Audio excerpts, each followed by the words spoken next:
Hello बच्चों, तो कैसे हैं आप सब। आई होप कि आप बहुत ही अच्छे होंगे। तो स्वागत है आप सभी का आपके अपनी यूट्यूब चैनल बायोलॉजी अड्डा में। तो बच्चों, आज के क्लास में हम लोग जानेंगे sexual reproduction in flowering plant के बहुत सारे महत्वपूर्ण ऑब्जेक्टिव प्रश्नों को। तो बच्चों, अगर आप इस चैप्टर से जुड़ रहे हैं तो अगर आपका पहला चैप्टर छूट गया है तो इस चैनल पे प्लेलिस्ट में आपके फर्स्ट चैप्टर के वीडियोस मिल जाएंगे, जिसमें हमने बहुत सारे ऑब्जेक्टिव प्रश्नों को कराया है। ठीक है, तो आप उसे भी देखेंगे और इसे देखेंगे और अपने एग्जाम की तैयारी जबरदस्त तरीके से करेंगे। तो बच्चों, बिना समय गवाए हम लोग चलते हैं ऑब्जेक्टिव प्रश्नों की दुनिया में। तो आज का जो पहला प्रश्न है आपके सामने कि बच्चों, भारतीय आवर्त बीज भ्रूण विज्ञान के जनक कौन है, यानी कि the father of Indian angiospermic embryology. देखिए बच्चों, सबसे महत्वपूर्ण बात इसमें क्या है, तो ये जो प्रश्न है बहुत इंपॉर्टेंट है नीट पॉइंट ऑफ व्यू से। ठीक है, अब देखिए यहां पे पूछा जा रहा है ना कि father of Indian angiospermic embryology, यानी कि ये जो इंडिया के एंजियोस्पर्मिक एम्ब्रियोलॉजी के फादर कौन है, ये पूछा जा रहा है बच्चों। तो आप एक ही नाम याद रखिएगा और वो नाम है पी माहेश्वरी, यानी कि पंचानन माहेश्वरी। तो बच्चों, इस प्रश्न का जो जवाब होगा वो होगा डी, यानी कि पंचानन माहेश्वरी। आप याद रखिएगा। जो ऑब्जेक्टिव्स यहाँ पे है बच्चों, बहुत ही आसान आसान है और बहुत ही महत्वपूर्ण है। यानी कि जो आसान होते हैं वो बहुत महत्वपूर्ण होते हैं, इसलिए आप इसे याद करेंगे जल्दी जल्दी। देखिए दूसरा प्रश्न आपके सामने कि निम्न में कौन लैंगिक प्रजनन में भाग लेता है, सेक्सुअल रिप्रोडक्शन में भाग लेता है। ऑप्शन आपके सामने है, रूट है, स्टेम है, लीफ है और फ्लावर है। तो बच्चों, थोड़ा सा हम लोग क्या करते हैं, तो इस प्रश्न को थोड़ा सा एक्सप्लेन करके जानने का प्रयास करते हैं। देखिएगा, अगर हम बात करते हैं रूट का, फिर अगर बात करते हैं किसका, स्टेम का, और फिर अगर हम बात करते हैं लीफ का, तो ये रूट, स्टेम और ये जो लीफ होते हैं बच्चों, इसको हम कहते हैं वेजिटेटिव पार्ट। क्या कहते हैं जी, इसको हम लोग कहते हैं वेजिटेटिव पार्ट, यानी कि कायिक भाग। और वेजिटेटिव पार्ट में सेक्सुअल रिप्रोडक्शन नहीं होता, जबकि क्या होता है, ए सेक्सुअल रिप्रोडक्शन की प्रक्रिया इसमें होती है। और ये देखिए, अब यहां पर ये जो फ्लावर है ना, ये फ्लावर जो है वो पौधे का रिप्रोडक्टिव पार्ट है। और रिप्रोडक्टिव पार्ट में क्या होता है बच्चों, तो इसमें होता है सेक्सुअल रिप्रोडक्शन। तो देखिए, अब फिर से क्वेश्चन को हम लोग रीड करते हैं कि which of the following is a participate in sexual reproduction. तो रूट, स्टेम और लीफ वेजिटेटिव रिप्रोडक्शन में भाग लेते हैं, यानी कि सेक्सुअल रिप्रोडक्शन में भाग लेते हैं। जबकि ये जो फ्लावर है बच्चों, वो किस में भाग लेता है, तो वो आपके सेक्सुअल रिप्रोडक्शन में भाग लेता है। इसलिए इस प्रश्न का जो जवाब हो जाएगा वो क्या हो जाएगा, वो हो जाएगा डी, यानी कि फ्लावर हो जाएगा। ठीक है, चलिए जी आगे बढ़ते हैं। और अगला प्रश्न है कि एक प्रारूपी पुष्प में कितने घेरे होते हैं। यानी कि मान लेते हैं अगर हम आपको पुष्प दे दें और आपसे पूछें कि बताइए एक पुष्प में कितने घेरे होते हैं, तो आप उसका जवाब कैसे देंगे। तो बच्चों, यहाँ पे आप डायग्राम समझिएगा। मान लीजिए हम क्या करते हैं, तो यहाँ पे एक पुष्प बना रहे हैं, देखिए। ठीक है, यहाँ पर हमने एक प्यारा सा पुष्प बना दिया।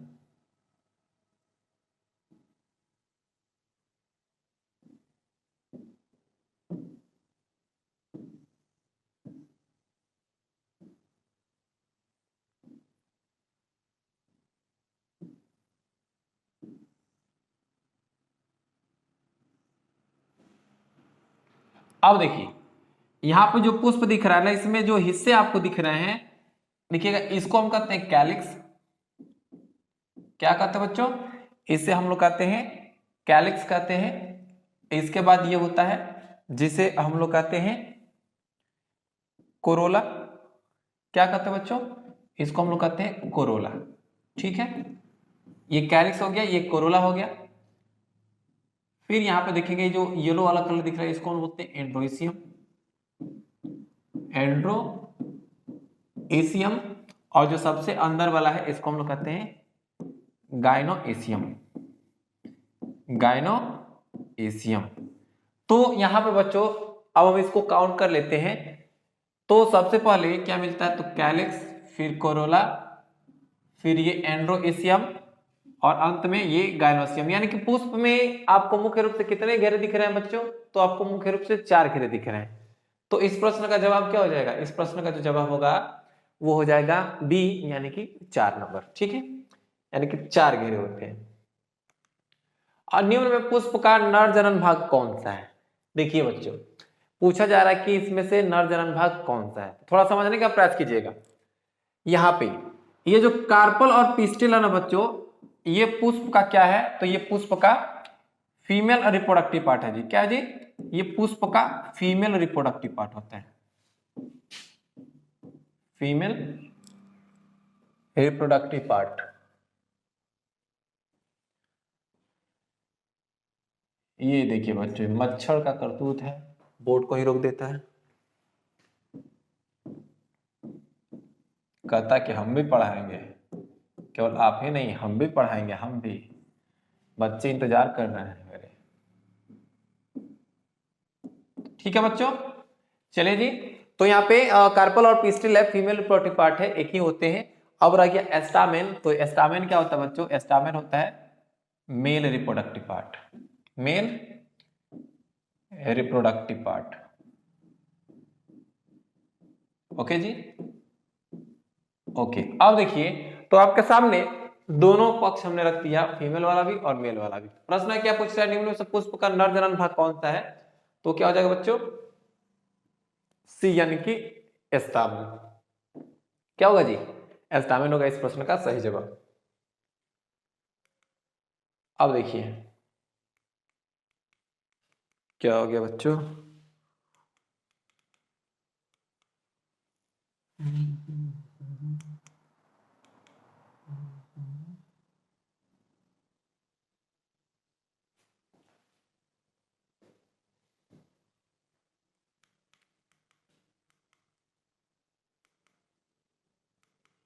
ओके। हाँ बच्चों देखिए, अब पूछा जा रहा है कि पुंकेसर कितने भागों में बटा होता है, यानी कि पुंकेसर में कितने भाग होते हैं, ये पूछा जा रहा है। ठीक है बच्चों, तो देखिए पुंकेसर यानी कि हम लोग किसकी बात करने वाले हैं, हम लोग बात कर रहे हैं एस्टामिन की। किसकी बच्चों, एस्टामिन की। और एस्टामिन को ही हम क्या कहते हैं हिंदी में, हम लोग पुंकेसर कहते हैं। ठीक है जी, क्या कहते हैं बच्चों, पुंकेसर कहते हैं। ओके, अब देखिए, अब अगर हम यहाँ पे एक पुंकेसर का डायग्राम बनाते हैं तो देखिएगा कि डायग्राम कुछ इस प्रकार से होता है। ये हो गया फिलामेंट, ठीक है, ये हो गया एंथर, ओके। और यहां पर ये जो एंथर के दोनों लोब हैं ये एक दूसरे से जुड़े होते हैं, और जिसको हम लोग कहते हैं कनेक्टिव। क्या कहते हैं बच्चों, कनेक्टिव कहते हैं। क्लियर ना। तो यहां पे देखिए कितने हिस्से दिखते हैं जी, कितने हिस्से होते हैं, तो 3 हिस्से होते हैं। कितने, तो ये जो क्या होता है पुंकेसर कितने भाग में बटा, तो 3 हिस्सों में बटा होता है। ठीक है, तो इसका जवाब क्या हो जाएगा, इस प्रश्न का जो सही जवाब होगा बच्चों होगा सी, यानी कि 3 नंबर। ठीक है, चलिए अगले प्रश्न की ओर आगे बढ़ते हैं। पुष्प के नर जनन अंगों को कहा जाता है, बच्चों देखिएगा, पुष्प के नर जनन अंगों को क्या कहा जाता है, यही पूछा जा रहा है। क्या इसे आप गायनोसियम कहेंगे कि एंड्रोसियम कहेंगे कि कोरोला कहेंगे कि इनमें से कोई नहीं, यानी कि नॉन। एक बात समझिए, अगर जहां कहीं भी आपको एंड्रो शब्द दिख जाए, ये हमेशा याद रखेंगे आप इसे, एंड्रो, ठीक है, एंड्रो जहां भी दिख जाए आप समझिए किसकी बात की जा रही है बच्चों, मेल की बात की जा रही है। किसकी बात, मेल की। और गायनो जहां दिख जाए यह बात समझ लीजिएगा कि किसकी बात की जा रही है, तो फीमेल की बात की जा रही है। तो बच्चों यहाँ पे जो एंड्रो का मतलब होता है मेल, और पूछा भी जा रहा है कि मेल रिप्रोडक्टिव पार्ट को क्या कहते हैं, मेल जनन अंगों यानी कि नर जनन अंग को क्या कहते हैं। तो बच्चों देखते हैं एंड्रो किस में है, तो एंड्रोसियम, ये ऑप्शन नंबर जो बी है इस प्रश्न का आपका सही जवाब होगा। ठीक है,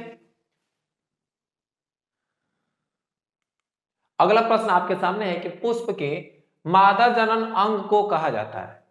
एक बात समझिए, अभी जस्ट हमने बताया ना कि जहां पर आपको एंड्रो दिखे तो मेल और गायनो दिखे तो क्या दिखे बच्चों, अगर गायनो दिख जाए तो आप समझ जाइए कि किसकी बात की जा रही है, फीमेल की बात की जा रही है। किसकी बात की जा रही है, फीमेल की बात की जा रही है। ठीक है, तो यहाँ पे एंड्रो होगा नहीं, ना ही ये कोरोला होगा, क्या होगा बच्चों, ये होगा गायनोइशियम, यानी कि ऑप्शन नंबर ए इस प्रश्न का सही जवाब होगा। ठीक है, ओके जी। अगला है कि निम्न में से कौन पुंकेसर का हिस्सा नहीं है। अभी हमने पुंकेसर के हिस्से को देखा कि एंथर होता है, एस्टिग्मा होता है, और एंथर नहीं, एस्टिग्मा नहीं, एंथर होता है, फिलामेंट होता है और कनेक्टिव होता है। तीन हिस्से होते हैं एस्टामेन के। इसमें पूछ जा रहा है कौन नहीं है।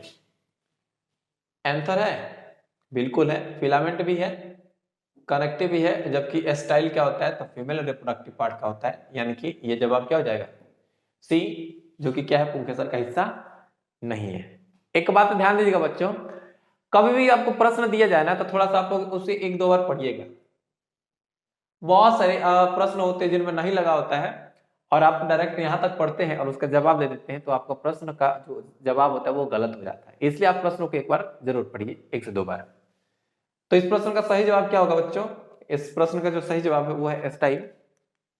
अब देखिएगा जो क्वेश्चन नंबर 9 है कि निम्न में से कौन पुष्प के मादा जनन तंत्र का भाग नहीं है। एक बात समझिए, जो पुष्प का मादा जनन तंत्र होता है उसको हम लोग कहते हैं कार्पल। क्या कहते हैं बच्चों, कार्पल कहते हैं। क्या कहते हैं जी, कार्पल कहते हैं। और जो कार्पल में क्या क्या हिस्सा होता है इस बात को हम लोग जानेंगे। कार्पल में अगर हिस्से की बात करेंगे तो आपको मिलेगा एस्टिग्मा, ठीक है, फिर एस्टाइल, और एक होता है ओवरी। एस्टिग्मा, एस्टाइल और ओवरी, ये तीन होते हैं किसमें, कार्पल में, या कभी कभी इसको हम लोग क्या कहते हैं, पिस्टिल भी कह लेते हैं। तो ये है फीमेल रिप्रोडक्टिव पार्ट, कि इसमें क्या नहीं होता है जी, एस्टिग्मा, एस्टाइल और ओवरी होता है। अब देखिए, निम्न में से कौन पुष्प के जन सॉरी, निम्न में से कौन पुष्प के मादा जनन तंत्र का भाग नहीं है। तो ना ही बच्चा एंथर है और ना ही फिलामेंट है। जवाब क्या हो जाएगा, आपका बोथ होगा, यानी कि ये ना ही एंथर मादा जनन तंत्र का भाग है और ना ही फिलामेंट है, यानी कि दोनों नहीं है। अगर ये ऑप्शन ये है, ध्यान रखिएगा, ऑप्शन सी आपका सही जवाब हुआ। पुष्पी पादप में मादा जनन अंग के इकाई को क्या कहते हैं। तो एक बात समझिए, अगर मादा जनन अंग की बात करेंगे बच्चों, तो मादा जनन अंग में क्या होते हैं जी, मादा जनन अंग में आपके होते हैं गायनोशियम। क्या होते हैं, गायनोइशियम। ओके, अब ये जो गायनोशियम है बच्चों, तो इसका जो यूनिट होता है, गायनोशियम का जो यूनिट होता है वो होता है कार्पल। क्या होता है जी, कार्पल होता है, या हम इसे कभी पिस्टिल भी कहते हैं। तो कार्पल या जो पिस्टिल होता है यूनिट होता है। ठीक है, चलिए हम लोग देख लेते हैं। और किसके पूछा जा रहा है कि मादा जनन अंग का, तो कार्पल पिस्टिल के दोनों, देखिएगा दोनों हो जाएगा, यानी कि कार्पल भी कहते हैं और पिस्टिल भी कहते हैं। तो जवाब क्या होगा बच्चों, जवाब होगा यानी कि सी। ओके,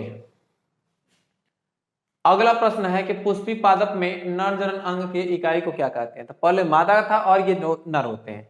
तो आपको बता दें कि जो मेल रिप्रोडक्टिव पार्ट होता है जिसको हम लोग कहते हैं एंड्रोइशियम, तो एंड्रोसियम का जो इकाई होता है वो होता है एस्टामेन। यानी कि इस प्रश्न का जवाब क्या हो जाएगा बच्चों, इस प्रश्न का जवाब हो जाएगा डी, यानी कि एस्टामेन। ठीक है, चलिए जी। अब कि पुष्पी पौधों में एक लिंगी नर पुष्प को क्या कहते हैं। एक बात समझिएगा, प्रश्न को ध्यान से समझने का प्रयास करेंगे।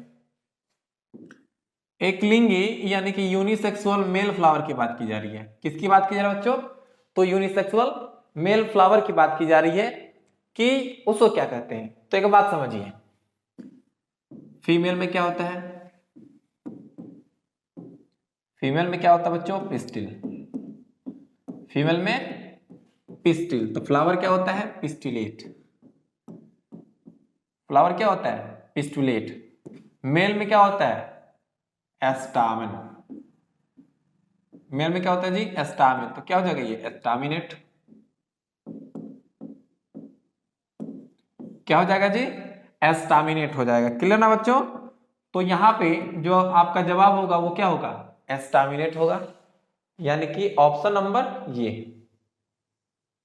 ऑप्शन नंबर डी इस प्रश्न का सही जवाब होगा।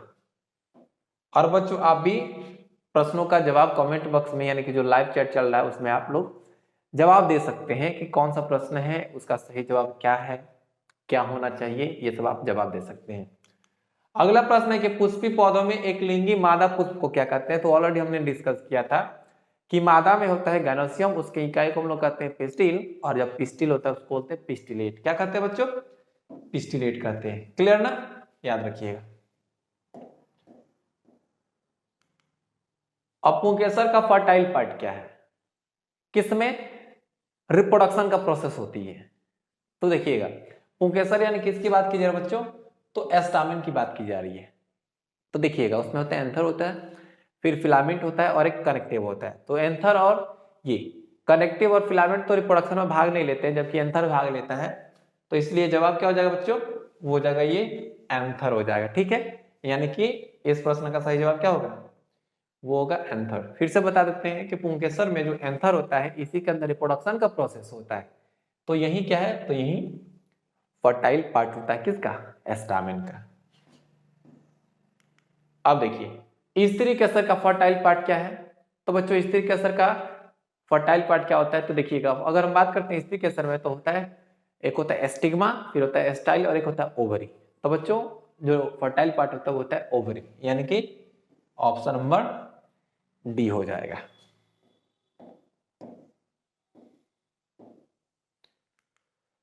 अगला प्रश्न आपके सामने है कि पुष्प किस अंग का रूपांतरित रूप है, यानी कि पौधे का कौन सा अंग है जो कि क्या होता है? मॉडिफाई होता है, जिससे फ्लावर बनता है। तो एक बात बता दें कि जो पुष्प है ना वो कंडेंस सूट है।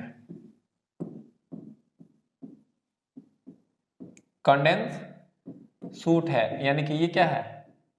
एस्टेम है। क्या है बच्चों? एस्टेम है। देख लेते हैं रूट, लीफ और एस्टेम। ऑप्शन क्या हो जाएगा? सी, यानी कि एस्टेम का रूपांतरित रूप होता है फ्लावर। अब है स्त्री केसर बना होता है। स्त्री में यानी कि पूछा जा रहा है कि स्त्री केसर में क्या क्या पाया जाता है। देखिए पहले स्टिग्मा, फिर स्टाइल और फिर ओवरी। तो देखिए स्टिग्मा भी होता है, स्टाइल भी होता है और ओवरी भी होता है, यानी कि आपका जवाब अब क्या हो जाएगा? यानी कि डी हो जाएगा, ऑल ऑफ दीज, यानी कि सभी के सभी पाए जाते हैं। तो इस प्रश्न का सही जवाब क्या बच्चों? इस प्रश्न का जो सही जवाब है वो है ये डी। ठीक है जी, क्या है? तो वो है ये डी।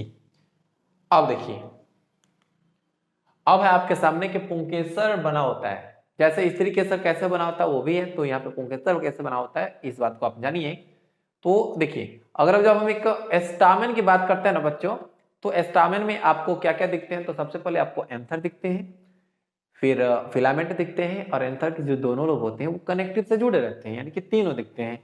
तो यहाँ पे जवाब क्या हो जाएगा बच्चों? इसका भी जवाब होगा ऑल ऑफ दीज, यानी कि ऑप्शन नंबर डी इसका सही उत्तर होगा। अब है कि जब कैलिक्स के सभी सेपल एक दूसरे से जुड़े रहते हैं तो वैसे पुष्प को क्या कहते हैं? देखिएगा कैलिक्स, देखिए सबसे जो बाहरी आवरण होता है ना हरे रंग का होता है उसको हम लोग कैलिक्स कहते हैं, जिसके एक यूनिट को हम लोग सेपल बोलते हैं। तो पूछा जाए कि जब सेपल क्या रहते हैं तो एक दूसरे से जुड़े रहते हैं, तो बच्चों उसको बोलेंगे हम गेमोसेप्लस। क्या बोलेंगे जी? फ्लावर को गेमोसेप्लस बोलेंगे। जवाब क्या हो जाएगा? ये गेमोसेप्लस, यानी कि ऑप्शन नंबर जो ए है वो इस प्रश्न का सही जवाब है। ठीक है, चलिए जी अब अगले प्रश्न की बात कर लेते हैं हम लोग। जब कोरोला के सभी पेटल एक दूसरे से जुड़े रहते हैं, पहले सेपल था अब पेटल। अब देखिए सेपल क्या होता है और पेटल क्या होता है, तो ध्यान दीजिएगा। जैसे मान लेते हैं कि एक फ्लावर है, ठीक है, एक फ्लावर है तो उसमें देखिएगा ऐसे होता है, फिर ये पंखुड़ियां होती हैं, तो इसको हम लोग तो कैलिक्स कहते हैं, इसको हम लोग कहते हैं कोरोला। ठीक है, और कोरोला का जो यूनिट होता है इसी को हम लोग कहते हैं पेटल। क्या कहते हैं बच्चों? इसे हम कहते हैं पेटल, और इसका जो यूनिट होता है इसको हम लोग कहते हैं सेपल। क्या कहते हैं जी? सेपल। तो ये पेटल क्या होते हैं कहा जा रहा है कि कोरोला के सभी पेटल एक दूसरे से जुड़े रहते हैं, तो उसको बच्चों बोलेंगे जुड़े रहते हैं तो उसको बोलते हैं गैमोपेटलस। क्या बोलते हैं जी? गैमोपेटलस, यानी कि जवाब क्या हो जाएगा? ये आपका ऑप्शन नंबर जो सी है इस प्रश्न का सही उत्तर आपके सामने होगा। फिर अगला जो प्रश्न आपके सामने है कि जब कोरोला के सभी पेटल एक दूसरे से जुड़े होते हैं यानी कि कोरोला के सभी पेटल एक दूसरे से जुड़े होते हैं तो उसको हम क्या कहते हैं, बताइए। कोरोला के सभी पेटल, कैलिक्स के सभी सेपल, कोरोला के सभी पेटल एक दूसरे से जुड़े होते हैं। कोरोला के, हाँ, जब कोरोला के सभी पेटल एक दूसरे से फ्री होते हैं जी, थोड़ा सा देखिए यहाँ पे, फ्री फ्री यानी कि एक दूसरे से जुड़े नहीं रहते हैं, तो क्या कहेंगे, तो बच्चों उसको हम लोग बोलते हैं पॉलीपेटलस। क्या बोलते हैं जी, पॉलीपेटलस। यानी कि जब फ्री रहते हैं तो वैसे जो पुष्प होते हैं उनको हम लोग बोलते हैं पॉलीपेटलस फ्लावर। तो इसका जवाब क्या हो जाएगा बच्चों, डी हो जाएगा। जब कैलिक्स के सभी सेपल एक दूसरे से फ्री होते हैं तो बच्चों उसको बोलते हैं हम लोग पॉलीसेपलस। क्या बोलते हैं जी, पॉलीसेपलस। यानी कि जवाब आपका हो जाएगा ये, ऑप्शन नंबर बी होगा इस प्रश्न का सही उत्तर। अगला प्रश्न है कि जब सेपल और पेटल में अंतर नहीं हो, यानी कि देखिए हम ना ही डिफरेंशिएट कर पाए कि कौन सा पेटल है कौन सा सेपल है।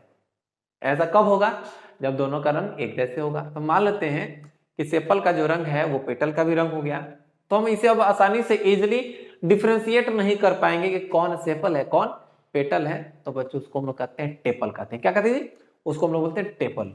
यानी कि जवाब क्या हो जाएगा, वो होगा ये, यानी कि ऑप्शन नंबर जो सी है इस प्रश्न का सही उत्तर होगा।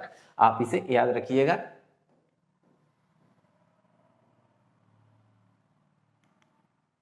पुष्प के खेती को क्या कहते हैं, बहुत इंपॉर्टेंट प्रश्न है, बहुत ही इंपॉर्टेंट है जी, कि पुष्प के खेती को क्या कहते हैं बच्चों। क्या आप उसे एपीकल्चर कहते हैं, तो बच्चों एपीकल्चर नहीं कहते हैं।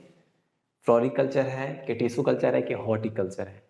एक्चुअली ये हॉर्टिकल्चर का ही हिस्सा है, बट अगर हम इसको एक तरफ देखें तो जो फ्लोरिकल्चर होता है ये पुष्प की खेती को कहा जाता है। यानी कि जवाब क्या हो जाएगा बच्चों, इसका जवाब होगा बी, यानी कि फ्लोरिकल्चर, पुष्प की खेती के। अब प्रश्न है कि पुष्प के अध्ययन को क्या कहते हैं, what is the study of flowering plants. यानी पुष्प के स्टडी को हम लोग क्या करते हैं बच्चों, तो पुष्प के स्टडी को हम लोग कहते हैं एंथोलॉजी। क्या कहते हैं जी, एंथोलॉजी। यानी कि जवाब क्या हो जाएगा बच्चों, इस प्रश्न का जवाब होगा वो होगा डी। और बच्चों पुष्प के डेवलपमेंट को क्या कहते हैं, इस प्रश्न का जो जवाब होगा आप कमेंट बॉक्स में जरूर करेंगे कि पुष्प के डेवलपमेंट को क्या कहते हैं। और बच्चों ये स्पेशल जो क्लासेस चल रही हैं स्पेशल किसके लिए हैं, तो स्पेशल ये बिहार बोर्ड के लिए भी है, सीबीएसई बोर्ड के लिए भी है, और वैसे एस्पायरेंट्स जो कि नीट का एग्जाम देना चाह रहे हैं, यानी कि जो नीट एस्पायरेंट है उनके लिए भी महत्वपूर्ण है, क्योंकि इसमें जो प्रश्न है बहुत सारे नीट के भी जो प्रीवियस ईयर क्वेश्चन है उससे लिए गए हैं। ठीक है। और बच्चों अगर हम इसके फैसिलिटीज की बात करेंगे, इस चैनल पर आपको क्या क्या मिलने वाला है, तो बच्चों वो मिलेंगे आपको daily classes, recorded live classes मिलेंगी, चैप्टर वाइज शॉर्ट नोट्स मिलेंगे, पीवाईक्यू, एमसीक्यू और वीडियो सॉल्यूशंस आपको प्रोवाइड किए जाएंगे। और जो नोट्स होंगे बच्चों आप उसे टेलीग्राम चैनल से डाउनलोड कर सकते हैं जिसका नाम है t.me/biology अड्डा AK सिन्हा। ठीक है बच्चों, क्या नाम है जी, t.me/biology अड्डा AK सिन्हा है। आप वहां से क्या कर सकते हैं, तो नोट्स को डाउनलोड कर सकते हैं, वहाँ आप नोट्स प्रोवाइड किए जाएंगे। और बच्चों अगर आप इस चैनल पर नए हैं तो चैनल को सब्सक्राइब जरूर कर देंगे। और बच्चों चैनल का नाम है बायोलॉजी अड्डा, तो आप यूट्यूब में सर्च करेंगे बायोलॉजी अड्डा, और सर्च क्या करना है, आप जब इस वीडियो को देख रहे हैं तो आपको सर्च करने की आवश्यकता नहीं है, जो सब्सक्राइब बटन है आप उसको डाल देंगे और जितना हो सके आप इसे शेयर करेंगे। ठीक है, और सपोर्ट करने का प्रयास करेंगे। और बच्चों क्लास को हम लोग एक प्यारे से मोटिवेशन से क्या करते हैं, तो खत्म करते हैं। और प्यारा सा मोटिवेशन क्या है, तो बच्चों भीड़ हमेशा उस रास्ते पे चलती है जो रास्ते क्या होते हैं, जो रास्ते आसान लगते हैं। कहा जा रहा है कि भीड़ उस रास्ते पे ही चलते हैं जो रास्ता क्या लगता है, आसान लगता है। लेकिन इसका मतलब ये नहीं है कि सभी रास्ते क्या हो, सही हो। तो बच्चों यहाँ पे आपका रास्ता खुद बनाना है और उसी रास्ते पे चलना है, किस दूसरे के बनाए गए रास्ते को हम नहीं देखेंगे। जैसे देखिए बहुत सारे लोग होते हैं कि कोई वर्क कर रहे हैं तो आप उसी में लग गए, ठीक है, और वही काम करने लगे, वो आदमी जो काम कर रहा है उसी को हम करेंगे। लेकिन ऐसा नहीं है, अपना रास्ता खुद बनाना है, अपना मंजिल खुद बनाना है। क्योंकि देखिएगा आपके रास्ते आप जो खुद बनाएंगे तो आपके बेहतर कोई और नहीं जान सकता है कि आप के अंदर कितना पोटेंशियल है। तो बच्चों चलिए हम लोग मिलते हैं नेक्स्ट वीडियो में, और अपने पोटेंशियल को पहचानिए। और बच्चों जिंदगी में कभी भी निराश नहीं होना है, अपना बेस्ट ऑफ बेस्ट देने का प्रयास करेंगे। मिलता हम लोग नेक्स्ट वीडियो में, तब तक के लिए बेस्ट ऑफ लक। जय हिंद बच्चों।